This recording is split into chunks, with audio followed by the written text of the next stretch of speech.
Yo, Emiliano Zapata Salazar, conocido como el Caudillo del Sur, nací el 8 de agosto de 1879 en Anenecuilco, Morelos. Mi legado perdura como un símbolo de lucha por la justicia social, la libertad y la igualdad. A lo largo de mi vida, demostré ser un héroe humanista y humilde, cuyas acciones y principios continúan inspirando a generaciones de luchadores por la justicia en todo el mundo.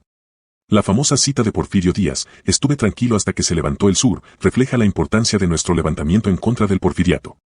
Aunque nací en una familia dedicada a la labranza de la tierra y la crianza de ganado en pequeña escala, no éramos ricos, pero tampoco éramos pobres. A pesar de mi apariencia estoica, era empático y solidario, lo que me ganó la popularidad con la gente. En septiembre de 1909, fui elegido representante de Anenecuilco con el propósito de gestionar la restitución de las tierras de mi pueblo a través de medios legales. Ante la falta de respuesta, en 1910, lideré la devolución de las tierras ocupadas por las haciendas a las comunidades de Anenecuilco, Villa de Ayala y Moyotepec, quienes eran los legítimos propietarios. La Revolución Mexicana antireeleccionista convocada por Francisco I. Madero en noviembre de 1910 provocó mi participación, y asumí el liderazgo de las fuerzas revolucionarias en Morelos tras la muerte de Pablo Torres Burgos. Ingresé a Cuernavaca el 27 de mayo de 1911, después de que Porfirio Díaz renunciara a la presidencia. Durante el periodo de transición, Francisco I. Madero solicitó mi retiro de las fuerzas revolucionarias del sur. Accedí a esta petición, pero exigí de inmediato la devolución de las tierras a los habitantes de Morelos. Sin embargo, el presidente interino Francisco León de la Barra ordenó al ejército federal reprimir a los revolucionarios por la fuerza. Esta acción me llevó a romper relaciones tanto con el gobierno interino como con el propio Francisco I. Madero.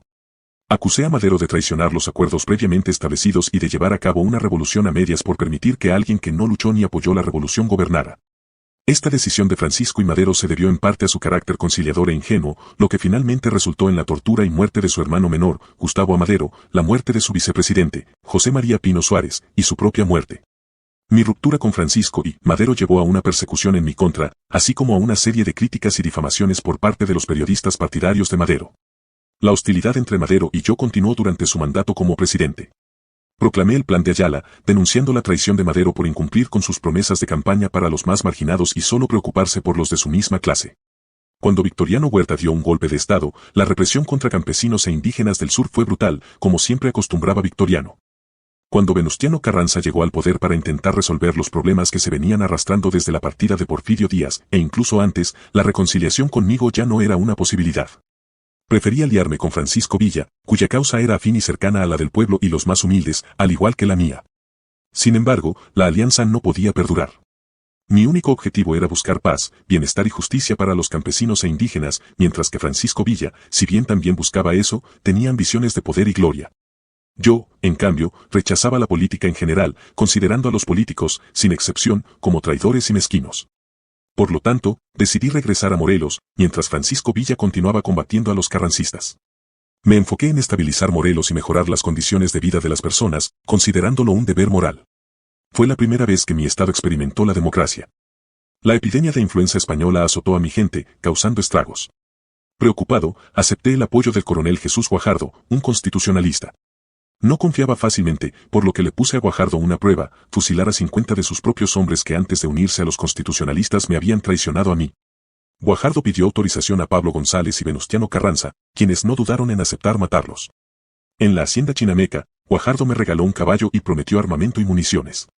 Sin embargo, fui acribillado por la espalda y a traición cuando me encontraba en la entrada de la hacienda chinameca en Morelos.